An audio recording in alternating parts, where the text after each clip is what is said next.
In the Life is funded in part by the H. Van Ameringen Foundation, Patricia Kind in honor of her brother, Henry Van Ameringen, Arcus Foundation, the estate of Richard W. Weiland, and these funders, and by the annual support of In the Life members like you.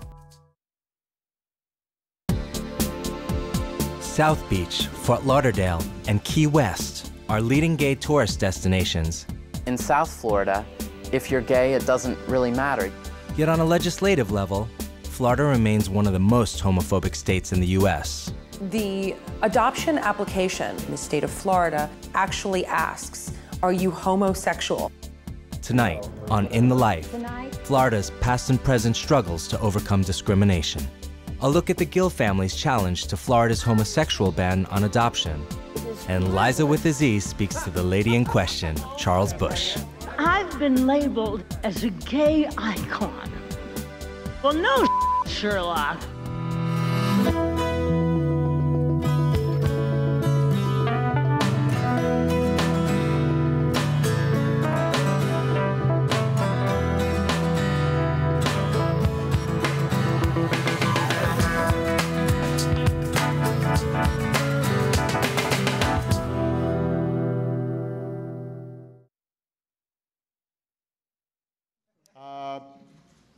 The fact that we've got activists here is important because it's a reminder that change never comes, or at least never begins, in Washington.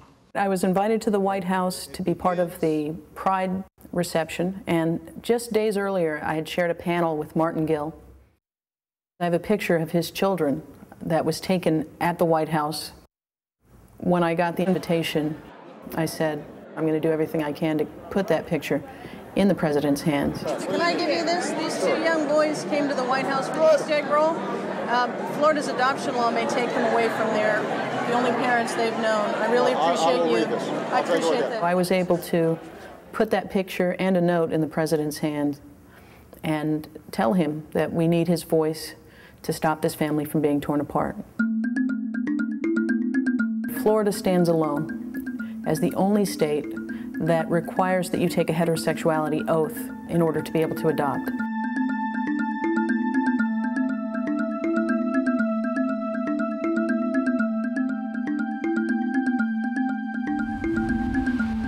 Florida is not one of the more welcoming states to the LGBT community.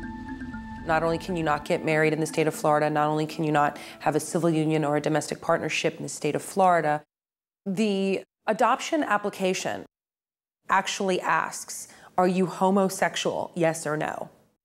In the 70s, Miami-Dade County brought forth this human rights ordinance to protect on the basis of sexual orientation. Debate over the controversial ordinance drew the largest crowd of citizens ever seen at a Metro Commission public hearing. Miami-Dade County may have been the first jurisdiction in the United States to pass a human rights ordinance.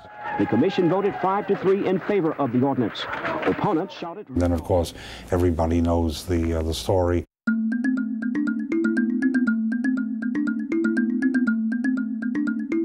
The war goes on to save our children because the seed of sexual sickness that germinated in Dade County has already been transplanted. Anita Bryan swept through Miami-Dade County and managed to get our local human rights ordinance repealed. And then she took our act up to Tallahassee and got a ban on gay and lesbian individuals from adopting, with no evidence, barely any debate, and sadly, that ban remains in place still today. Anita Bryant's Save Our Children campaign was really a campaign implying that all gay people are pedophiles, that children are inherently at risk in the company of gay people. Florida was sort of ground zero for some of the most virulent anti-gay propaganda in the country. Hold my hand. We're in a parking lot. Come on. Let's go see the horses. Horsey.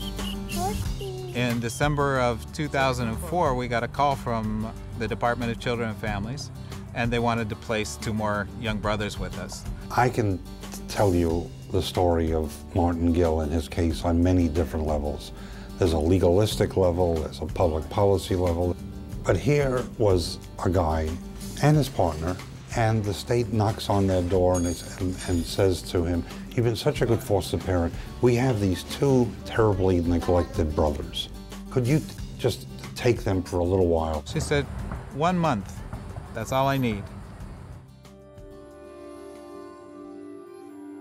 They arrive at our door with the social worker. I immediately saw that it was going to be more work than perhaps we had thought, because as the older one walked in, he was 4 years old, and his head was completely covered with ringworm to the point that his hair was no longer growing on top. Next thing, she hands me the baby, and she said, "He has a fever, and he has a really bad ear infection, but don't worry, he's got medication in the bag." And with that, she was off. A few minutes later, I looked in the bag and started looking at the medication, and I'm holding the baby and reading the medication, and I realized that it hadn't been opened yet, and one was a moxclav. It had gone completely bad. She had said that it was a neglect case, but I couldn't imagine this baby being sick and no one taking out the time to give him the medication. That just broke my heart. A month or two turns into 5 years. The infant of these two brothers, this is the only home he has ever known. Both of these kids are now thriving. They've done a marvelous job as foster parents.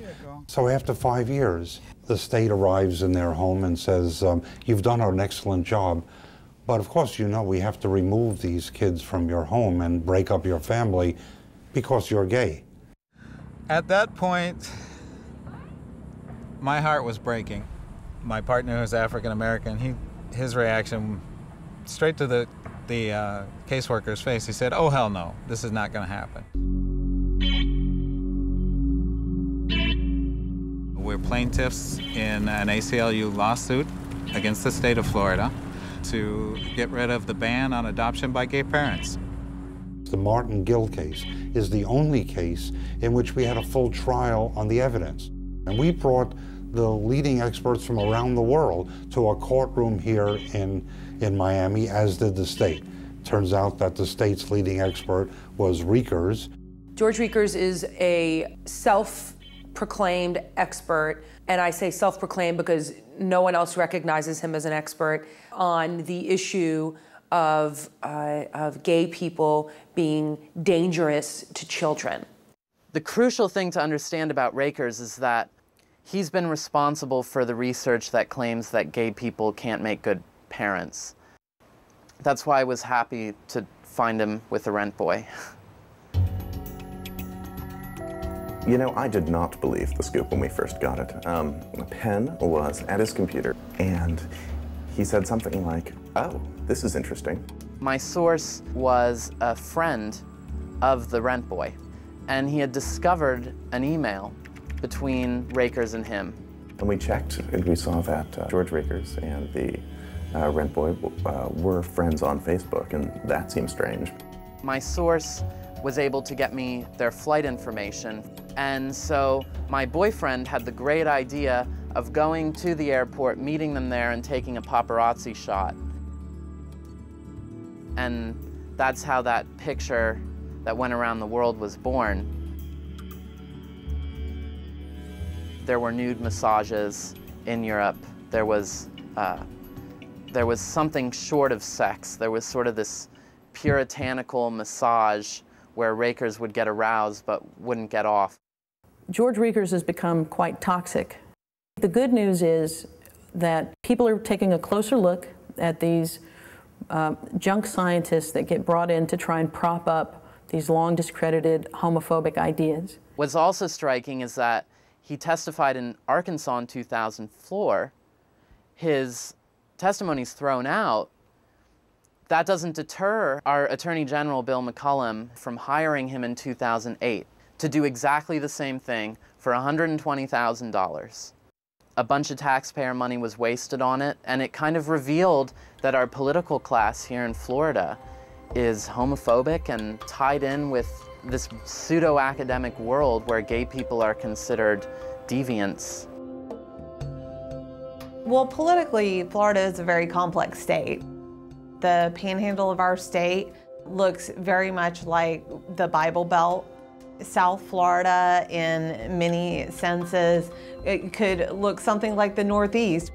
And then, of course, there is the I-4 corridor in Central Florida, where a lot of the decisions end up being made because of the high number of swing voters. Especially down here in Southeast Florida, there's a comfort level, and people just can't believe that our rights would be taken away. They don't see the discrimination, you know, they don't have the fear that they're going to get thrown out of their apartment by a crazy landlord. But for a segment of our population, particularly in the state of Florida, those are very real and valid concerns. Florida is a massive state. When you're standing in our capital in Tallahassee, you're about as close to Chicago, Illinois, as you are to Key West, Florida. It's a huge state, and there are parts of our state that are as progressive as any other place you'll find in the country. The first openly gay mayor in the United States was a guy named Richard Hyman. I call Key West a small town with an open mind, and that's who we are. So we have an openly gay police chief, we have an openly gay county commissioner. We have led the way, I think, in many ways to make it comfortable for LGBT folk to serve publicly. I'm from Key West. I was born and raised here. 5 generations of my family have been in Key West. I think it all starts at the top. And I think that it's very important that whoever's the CEO or head of whatever organization is very clear that there will be no discrimination. Key West today is really, it's very well integrated. The City of Key West and the County of Monroe both have human rights ordinances. We have domestic partnership benefits. So in terms of the day-to-day living for most people here, it's not an issue. Where it does get to be an issue is when we want to do things like adopt children. And that's one of the things that we're really fighting against right now. This is the map of the state of Florida that you can get on Equality Florida's website. And it's pretty amazing where some of the pockets are, because you'd think that everything would be clustered down here in the south. But there are some other incredible, I mean, look at Gainesville. Gainesville has a safe schools policy banning harassment and discrimination, and they have a human rights ordinance which not only bans discrimination based on sexual orientation, but also based on gender identity. I've lived in Gainesville for 28 years. Gainesville is a place where a few people can get involved and make a real difference. And that's been very much the case in the advancement of LGBT rights. I actually began my transition here. Gainesville has a lot of resources for transgender people and also for the larger LGBT community. I think the University of Florida is really welcoming. A lot of people that I know that have moved to Gainesville to come to school felt like it was going to be a really welcoming place, and that's definitely true. Like, I'm out around campus and I can walk around, hold hands with my girlfriend, and it's absolutely no problem. I never have gotten a comment or anything about it. And we did pass an ordinance in 2008 that added gender identity to our anti-discrimination ordinance, but that brought in a large number of religious political extremists. They had little kids out there protesting with them, holding signs that fags are going to hell. There were people all over the place that were trying to put up signs around local bathrooms saying, you know, men are free to use this women's restroom, be careful, you can get raped. And it did trigger a referendum effort, which was a charter amendment that said that the city of Gainesville could not pass any equal opportunity protections that were not in Florida state law. It's a bunch of outside interference from the rural areas outside of Gainesville, which are far more conservative than the city of Gainesville itself. They wanted to try and take down Craig Lowe, who was a representative of progress that Gainesville was making. I was frankly shocked at some of the stuff that we saw. The no homo mayor sign put outside of a local church.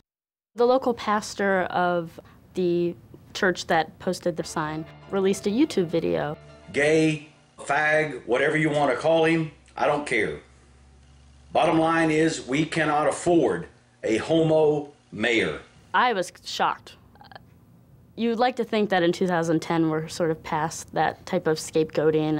Craig Lowe decided that, no, that's not what I'm going to talk about. I'm going to talk about what I'm going to do for Gainesville. Strong neighborhood protections and programs to help stimulate our local economy. And I believe that we were successful in doing that. because you can't run a city on negativity. The actual city of Gainesville itself proved that they support equality, and outside interference is not going to stop that. They did it with both Craig Lowe and extended protections to lesbian, bisexual, gay, and transgendered people. What we're seeing is that a number of municipalities in Florida, cities and counties, are proactively passing good policies, policies that provide protections for LGBT individuals. But all of this has taken place on sort of an ad hoc basis, a community here, a community there. I think the paradox of Florida is that there is this enclave in South Florida and other places, but then the legislature as a whole is very homophobic.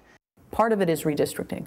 Over the life of Equality Florida, we have shifted public opinion dramatically in our favor.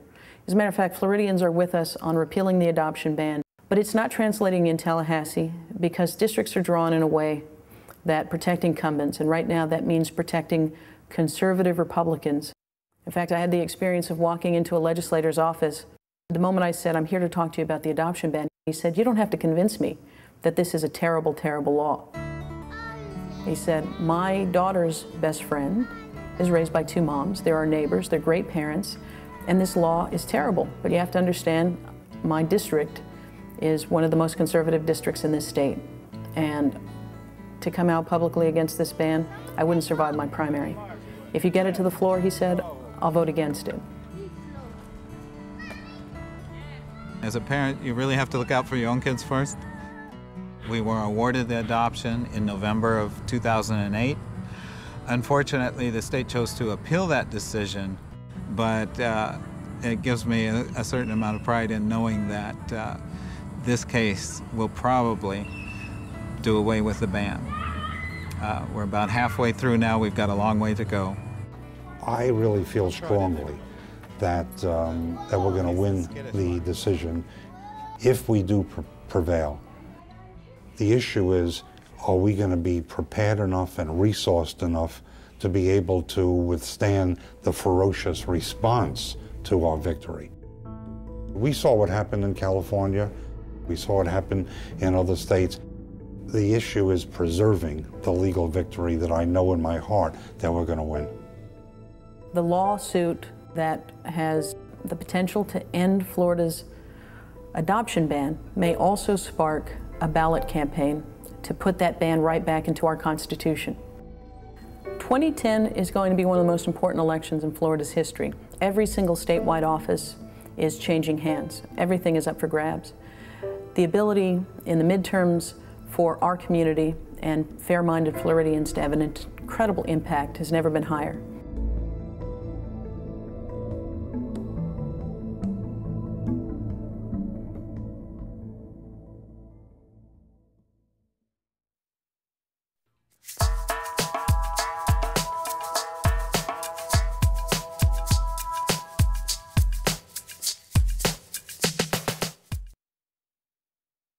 You grew up in a way that was so chronicled. Everybody has a big fat opinion about your life and your mother's life and you know. Liza Minnelli, legendary star of stage and screen and a gay icon, recently came to In the Life to chat with her friend, actor and playwright Charles Busch. And I was watching Cabaret again for about the 250th time, and I was just so taken with just how completely contemporary it is. Didn't I read that your father actually was the one who came up with the idea of the Sally Bowles haircut? Oh God, he was such an influence in that movie. I cannot tell you. So he would tell you something, then you would share it with Fosse? Well, it couldn't work quite like that. You can't really say, my dad said, But now you'd already had worked with Cantor Nebb because you had done Flora the Red Menace. Yes, and Liza with the Sea. We'd started to work on that already. Fred Ebb was an enormous mentor to you. What were some of the things that Fred Ebb gave you as a mentor? He said, first of all, you're not going to sing anything that your mother sang. We have to write a song that is completely yours. And they wrote Liza with a Z. It's Liza with a Z, not Lisa with an S, because Lisa with an S goes snaz. See, I've always been able to recognize the talented people that taught me. Because in Candor Neb, when you first met them, they weren't Candor Neb yet. No. I mean, they were just as fresh as Fred you were. and Johnny. And they wrote Liza with a Z, and that gave me my identity, you know, so off we went. Another person that was so important in your life was the great designer Halston. How'd you meet him? I met him through my godmother, Kay Thompson. Oh. She introduced me to him because she said, put this on. And I did, and it looked great. And she said, that suits you. Come. And she took me to Bloomingdale's, or as she called it, Blooming Balls. I'm not disrespecting Bloomingdale's whatsoever. I can't tell you how many wonderful names because I lived there practically. So we went off and she showed me these marvelous outfits and they suited me. So she introduced me to Halston. It was wonderful. And he was my dearest friend. I wasn't sure what I was doing. 2 weeks before their conversation, Charles had presented Liza with PFLAG's Straight for Equality and Entertainment Award. And Liza presented the audience with a song. I never kissed a man before. Now isn't that a shame? I never kissed a man before I knew his name. When you were 16 years old, suddenly on your mother's TV show or on the Jack Parr show or thrown into these big, high-profile situations when you're raw, what were the various things going on in your head? I mean, it must have been thrilling and terrifying at the same time, wasn't it? No. I mean, no. It wasn't terrifying because I was always able to recognize who to gravitate towards, and that was the talented people. I was always able to know who to go to learn, and it was an adventure. Where did you get that kind of drive from the beginning just to, at 16 years old, come to New York on your own? And I mean, what were you thinking? It's hard sometimes to go back and remember what our thought processes were when we were younger, but can you try to recreate a little bit of that? Watching. I loved to watch. I loved the thought process. I loved, journeying through MGM. I had a bike they gave me, and I was all over that studio. It was like my playground. So you were on the set of Brigadoon and American in Paris. You'd be too young to remember. Oh, I remember. Do you remember when they shot the famous ballet sequence? Oh yes, and I remember the smoke coming through the funnels in the American in Paris ballet. Oh my God! I watched everything, and I loved it. Now, I don't know if you've heard,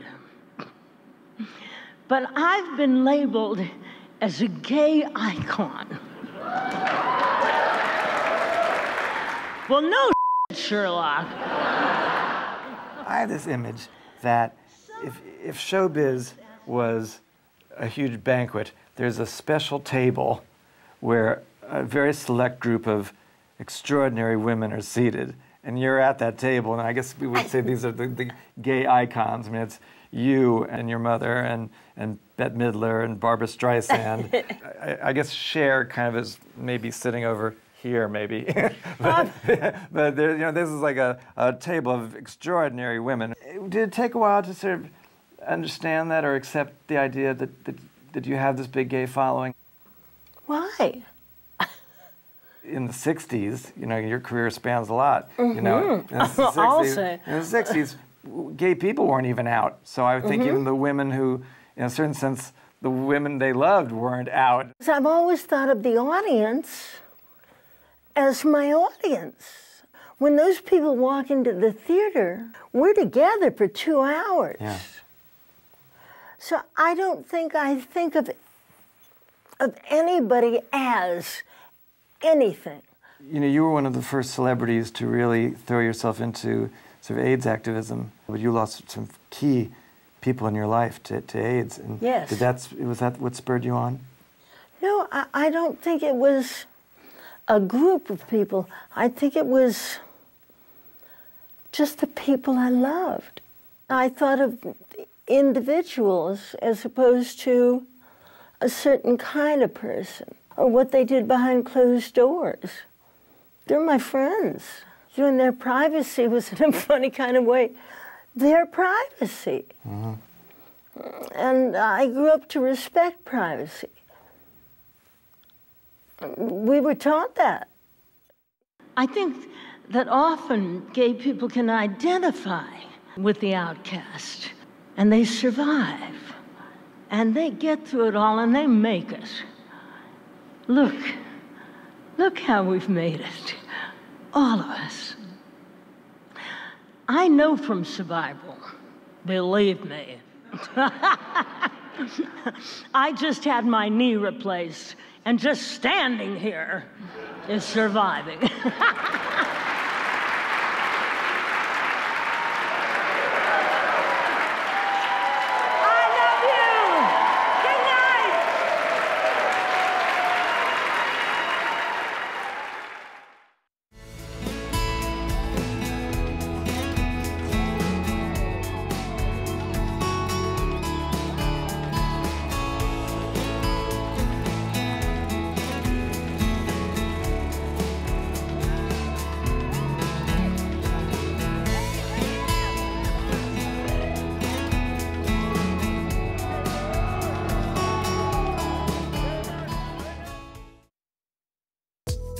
In the Life is funded in part by the H. Van Ameringen Foundation, Patricia Kind in honor of her brother, Henry Van Ameringen, Arcus Foundation, the estate of Richard W. Weiland, and these funders, and by the annual support of In the Life members like you.